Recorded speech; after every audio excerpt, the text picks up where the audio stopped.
Hey, what's up, everybody? I'm in my office today, Monday afternoon, doing some editing. I know I'm a little behind on getting some videos out, but I've got quite a few in the queue ready to come out. But today I wanted to talk about my expenses for the past year. I've had the plane for a year, and I wanted to show the spreadsheet that I have and show all the cost involved with owning a brand new plane for a year. Let me shrink myself down here. Put me in the corner.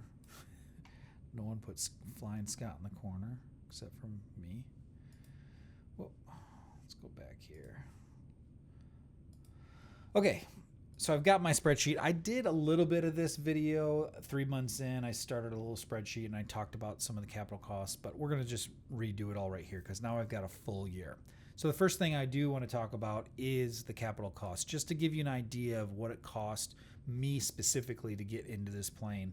It's probably similar, but every year Cirrus or whatever manufacturer probably runs different deals, and so mileage may vary on some of these numbers, but this was my experience getting into the plane.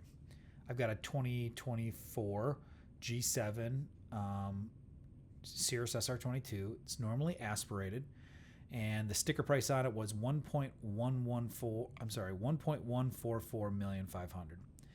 It's pretty loaded up. There's air conditioning, oxygen. Again, not a turbo, and I didn't pick my colors or any kind of custom interior. So that was the price of that.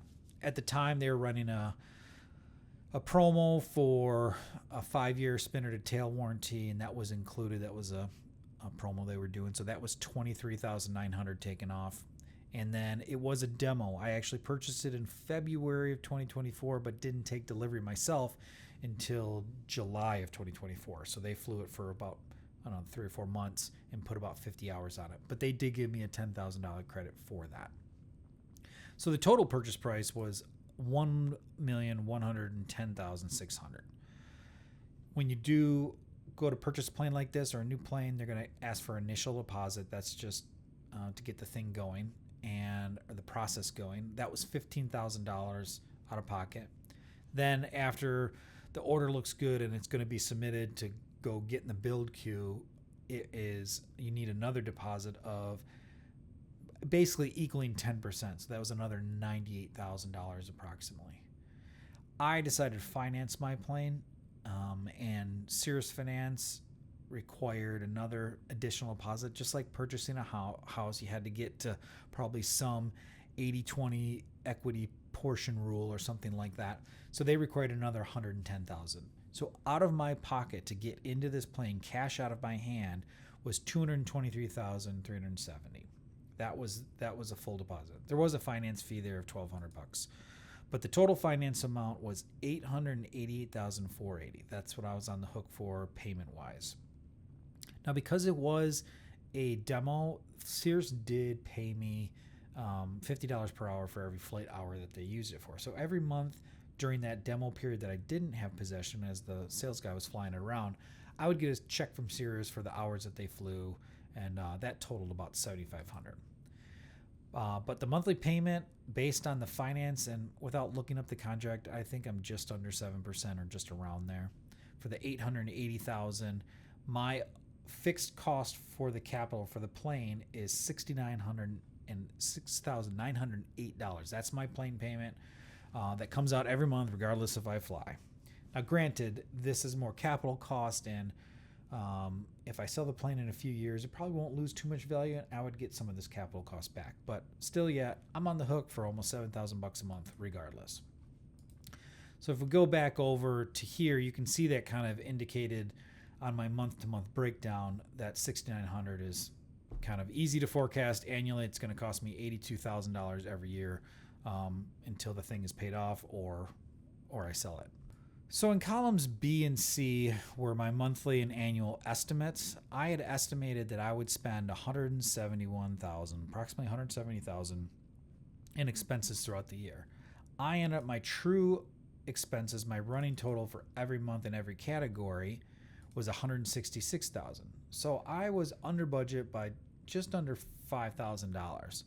For those accountants out there, this kind of is in reverse. It looks like I'm negative, but that negative actually is what I'm under budget. So not too bad. I'm not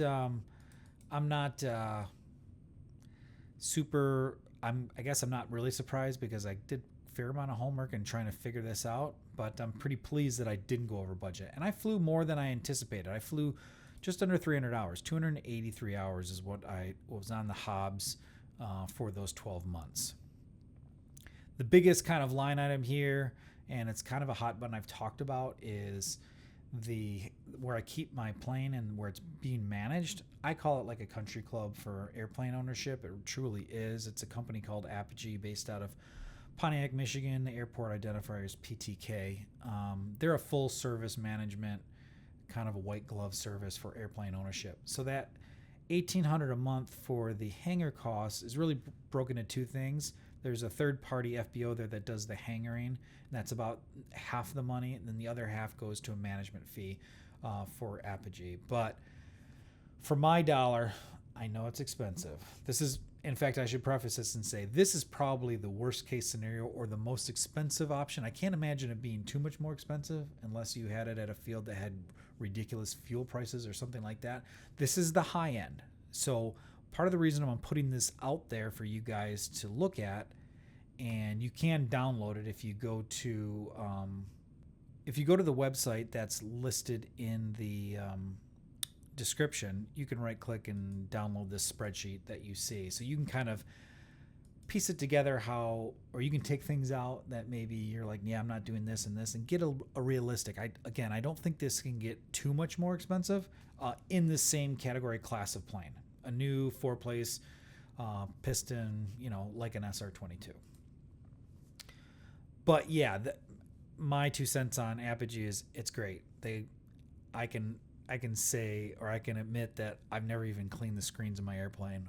When I need to go somewhere, I email them in and say, hey, I need my plane tomorrow at this time and with this much fuel, and the plane's on the line. If it's in the winter, it's plugged in. The database has been updated. If there's any maintenance items, the maintenance guy lets me know, like, hey, we did this. They're checking it constantly. They're doing any warranty repair. I had to have my glare shield replaced. They took care of all that. It's great. It's full service. I came from owning a fractional of a Cirrus G2, and that was all managed. So this was a nice in between. I could go across the field and probably get a T hanger for $400, and I know a lot of pilots love to get deep in the weeds with managing their aircraft, and I respect and I like that. There's a certain part of that I'm missing out on, but at the same time, I love the fact that it's being managed by people with a lot of experience, mechanics on staff, CFIs on staff. They do monthly seminars. They do a lot. There's a lot of value, in my opinion, with that. So that's why I do it. But that's a big line item. It's $21,000 a year. The prices went up a little bit, I think $50. So I was a little under or over budget on that. Maintenance, it's a new plane, so I didn't expect maintenance to be too much. It wasn't. It was $11,766, including an annual that was because wasn't much done. It was $3,700 for my annual this year. Fuel, I estimated that again on the high side, 200 hours at 18 gallons per hour on average, and at $7 a gallon. So my estimate on that was $25,000. I spent $21,000 and change. Ramp fees, again, a little bit high on the estimation. Insurance, it did go down a little bit, almost $200 down after I got my commercial rating. So that was kind of good. But everything else was pretty close. The only other thing I was really off on was instruction. I did, like I said a minute ago, I did get my commercial rating this year, and I just spent more time doing that than I had planned on. So that was a $10,000 in instruction. That included that trip that I took out to Kansas and things like that. So a little bit high on that, but well worth it, and it's not going to be an ongoing expense, so I'll probably be a little bit less than that. I'm going to stop the video for a quick second and interrupt to make note of something that you may be realizing that I don't have in my budget, and that's a longer term maintenance line item.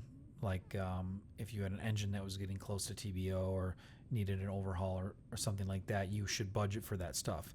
My intention with this plane is to only keep it for no more than 3 years. I'm either going to be purchasing a new one, possibly be flying professionally or something, but I've only budgeted for, I'm kind of treating it almost like a lease in a way.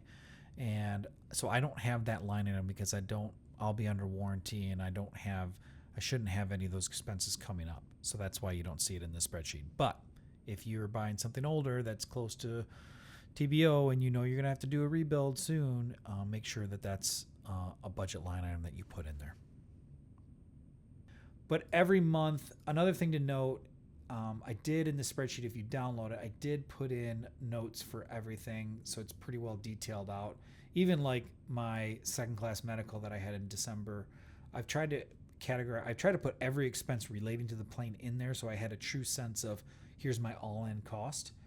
And some things were in trail though. There's some times when I would have like I know I didn't get an oil change in June, or sometimes it's like a month before it got billed. But I mean, there's only so much you can do. I just figured whatever month an expense came in is what the month I would book it, and it would just work out either, overall long term. So you can see that my total cost, or my average cost per month, was $13,862. I averaged about 23 hours a month, and my all-in costs for that was $586.57. So that was my flight hour all in. That's plane payment, hangering, insurance, everything. That's how much it cost me to fly per hour. It's on the high side for sure.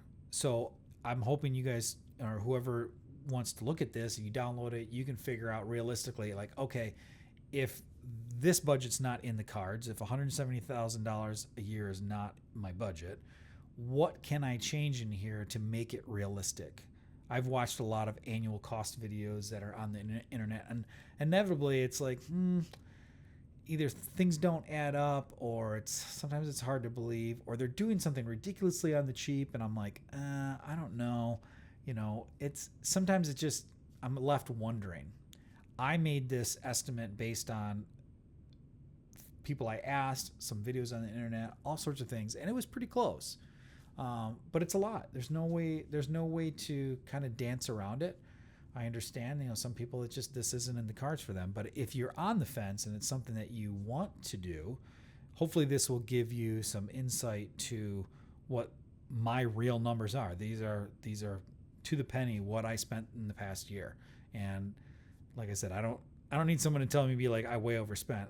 I know in some areas I did, but at the same time, my plane is top-notch maintained, and I feel super safe and comfortable with it, and I enjoyed the hell out of it. At the end of the day, that's what it comes down to. Everybody spends their money in different ways, and I really enjoyed every minute of flying this past year, and I'm looking to log more time. I know in July, just this past month, it's the end of July now, it's almost the end of the month, I've got 44 hours this month already. Just went to South Carolina, just did a bunch of different stuff. So anyway, feel free to download this. Comment below if you have any questions, and I'll see you in another video.